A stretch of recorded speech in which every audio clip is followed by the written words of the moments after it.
Buenas tardes, estudiantes. El tema del día de hoy se va a tratar sobre los defectos del tubo neural.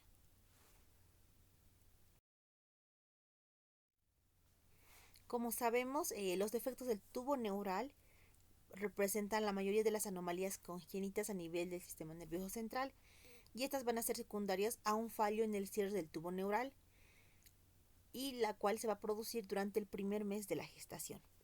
Es por esto que se hace la prevención, ¿no? Ya que todas las mujeres en edad fértil deberían consumir alimentos con ácido fólico o ácido fólico como tal previo al embarazo, ¿no? Para prevenir estos defectos. Dentro de la epidemiología, los defectos del tubo neural se caracterizan o se van a presentar una frecuencia de 1 a 2 casos por cada 1000 nacimientos.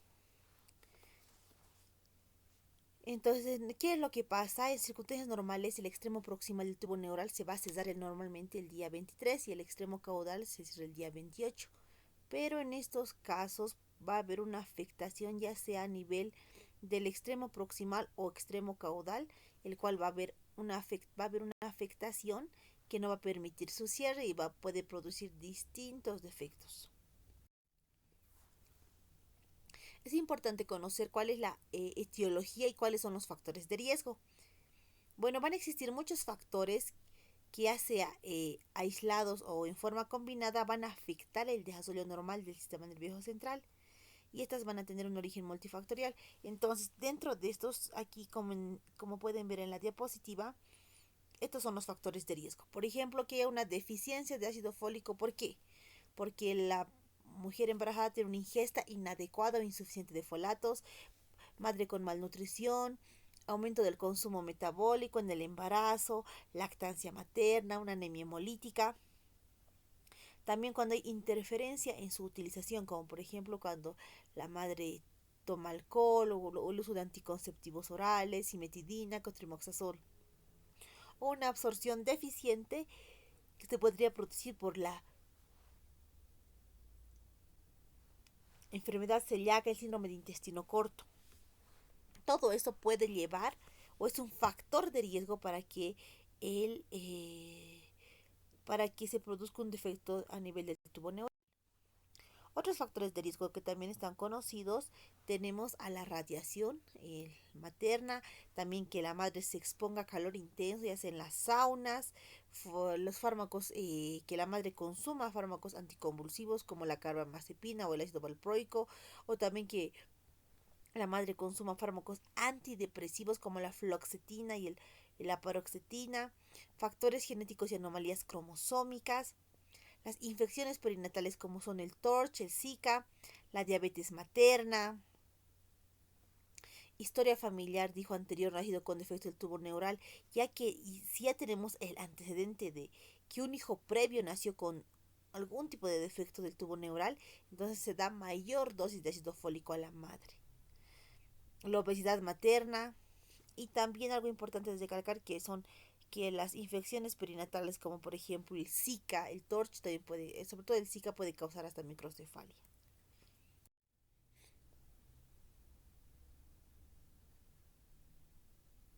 Dentro de la clasificación, todos los defectos del tubo neural se van a clasificar en defectos caudales y defectos cefálicos, dependiendo cuál es el extremo afectado. Entonces los defectos caudales pueden ser tanto cerrados como abiertos, y entre estos tenemos a la espina bífida oculta, a la fosa pilonodal, espina bífida quística. Dentro de la espina bífida quística a la vez se vuelve a clasificar en meningocele y melomeningocele. Y por último tenemos a la raquisquisis. Entonces es importante saber cuáles son los defectos caudales y cuáles son los defectos cefálicos. Entre los defectos cefálicos, que es toda la parte superior, bueno, tenemos al cráneo bífido, cráneo meningocele, encefalocele o encefalomeningocele, la anencefalia y la microcefalia. Vamos a ir nombrando cada uno de estos defectos uno a uno. Acá podemos ver en esta imagen también de la diapositiva la diferencia, ¿no? Como es una espina bífida oculta en un meningocele y un mielomeningocele, donde hay afectación incluso nerviosa. Vamos a empezar con los defectos caudales. Entre estos tenemos a la espina bífida.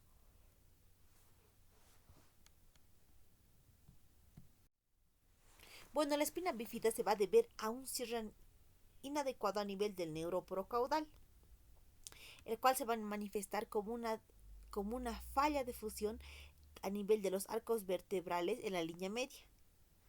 Y a veces, pero solo se puede limitar a una sola vértebra. Entonces este va a ser el defecto más frecuente que vamos a encontrar y se va a encontrar normalmente en las regiones lumbar y sacra. La espina bífida oculta, entonces, como podemos ver en la imagen, bueno, primero se va a deber a una falla en la fusión de los arcos vertebrales, pero en acá no va a haber protrusión de la médula espinal ni de las meninges, por lo tanto, como su nombre lo dice, oculta, no se evidencia nada. Esta normalmente a veces es asintomática y es frecuente observar. Lo único que vamos a observar en estos pacientes es un mechón de pelos que lo podemos observar al nacimiento, hemangiomas o las manchas callanas, la imagen de las diapositivas de una mancha callana, que es una melanocitosis dérmica. También podemos observar en estos pacientes lipomas o fosa pilonodal. Ahora, ¿qué es la fosa o seno pilonodal? Las fositas o senos pilonodales consisten en pequeños orificios en la piel que nosotros podemos evidenciar. Estos orificios en la piel se localizan en la región lumbosacra o también en la occipital, que conduce a un conducto cerrado permeable. Entonces en estos pacientes igual podemos encontrar una mancha callana, un nevo, un mechón de pelos que va a salir de la fosita pilonodal y lo que nos va a hacer sospechar en una fosa o seno pilonodal. Entonces esta va a ser una lesión aislada y asintomática y ocasionalmente podemos observar supuración del orificio y obviamente siempre tenemos que descartar si hay un déficit neurológico motor, aunque esto es raro. También tenemos a la espina bífida quística, ¿no? Que como lo catalogaba entre los defectos caudales, bueno, este se va a caracterizar por una protrusión en forma de saco tanto de las meninges, como podemos ver en la imagen, tanto de las meninges como de la médula espinal a través de un defecto en el arco vertebral. Dentro de la espina bífida quística se va a la vez clasificar en meningoceles y mielomeningoceles, ¿no? Que es lo que más frecuentemente vemos. Bueno, como dijimos, dentro de las espinas bífidas quísticas tenemos al meningocele. Entonces, ¿qué es el meningocele? Es la protrusión de las meninges y el líquido cefalorraquídeo a través de un defecto del arco vertebral posterior y ocasionalmente también puede observarse en una parte anterior del sacro. Pero ¿cuál es la diferencia de un mielomeningocele? Que en el meningocele la médula espinal está íntegra. Ahora como pueden ver en las imágenes, observamos una masa fluctuante que puede ser transiluminada. Normalmente se localiza en la región lumbar y sacra. Y estos meningoceles normalmente están cubiertos por piel. Se tiene que, en estos pacientes con meningoceles, siempre debemos realizar al examen físico, un examen neurológico y general. También podemos solicitar exámenes complementarios para determinar cuánto es el defecto y cuánto es su extensión.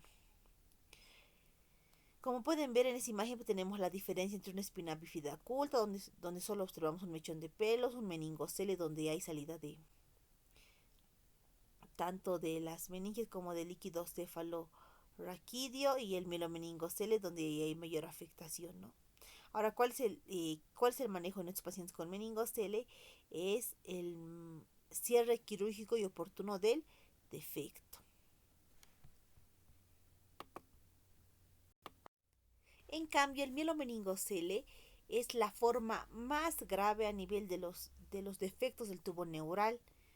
¿Por qué? Porque acá, aparte de herniación de las meninges y el líquido cefalorraquídeo, también se va a herniar la médula espinal. Y aquí viene su nombre de mielomeningocele. O raíces nerviosas. ¿A través de qué? Lo mismo también, ¿no? A través de un defecto a nivel de los arcos vertebrales posteriores. Ahora, el mielomeningocele puede localizarse en cualquier punto a lo largo a lo largo del neuroeje. Pero el 75% tiene mayor preferencia de localizarse en la región lumbosacra.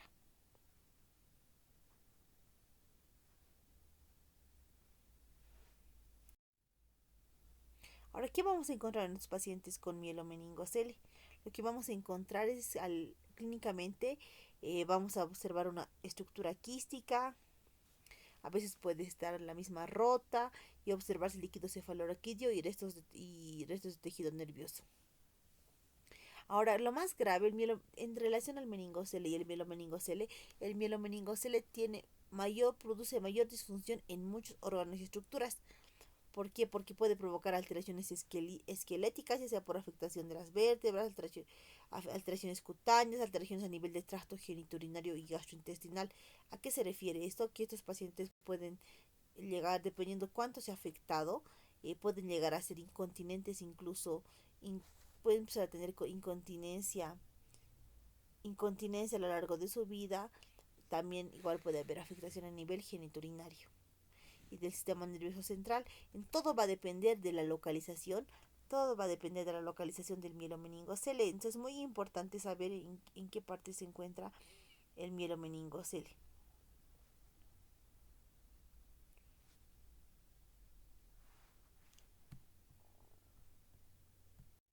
Entonces, cuanto más alto es el defecto, más extenso es la lesión o el daño neurológico, porque va a comprometer mayor raíces nerviosas. Es muy importante tomar esto en cuenta, ya que más del 80% de los pacientes pueden presentar hidrocefalia secundaria a una malformación cerebral de Arnold-Chiari tipo 2. Ahora, el manejo y tratamiento de estos pacientes siempre es multidisciplinario. Ahora, ¿qué vamos a encontrar al examen físico? Al examen físico, el paciente eh, puede presentar parálisis flácida de extremidades inferiores. ¿Por qué? Porque hay afectación nerviosa. También puede presentar hipoarreflexia, falta de respuesta a la estimulación táctil, es decir, que hay una falta de respuesta a la estimulación táctil y dolorosa, y puede haber diferentes anomalías posturales de las extremidades inferiores, como por ejemplo puede haber pie equinovaro, displasia de cadera. Ahora, en estos pacientes, como dije previamente, generalmente siempre hay incontinencia urinaria y fecal. ¿Por qué? Por la afectación nerviosa que presenta. Como dije, mientras más alto es el defecto, más daño neurológico. Ahora todo, como dicen en la diapositiva, más del 80% de los pacientes pueden presentar una hidrocefalia secundaria. Y el manejo y el tratamiento siempre es multidisciplinario. Ahora, ¿qué es la raquisquisis? La raquisquisis es un defecto del tubo neural que va a implicar que toda la columna vertebral tenga una hendidura. Es decir, que en la raquisquisis no se va a cubrir la médula espinal, la cual aparte va a estar mal formada, y esta patología también se puede asociar a anencefalia. Ahora, como pueden ver en la imagen, esa es una imagen característica de una raquisquisis. Entonces, es un defecto que es incompatible con la vida. También ahora pasamos a los defectos cefálicos. Entre los defectos cefálicos tenemos al cráneo bífido. ¿Qué es el cráneo bífido? Es cuando hay una falla en la formación del cráneo y se caracteriza por la salida de contenido nervioso a través de un defecto óseo de la línea media anterior o posterior, la cual puede estar asociada a malformaciones de encéfalo, es decir, que este cráneo bífido se puede asociar a hidrocefalia, y la localización también va a variar. Como podemos ver en la imagen, la localización es nasal, pero también la misma puede ser frontal, puede ser en la parte de atrás occipital. Ahora, dentro del cráneo bífido, los más frecuentes tenemos al cráneo meningocele y al encefalomeningocele.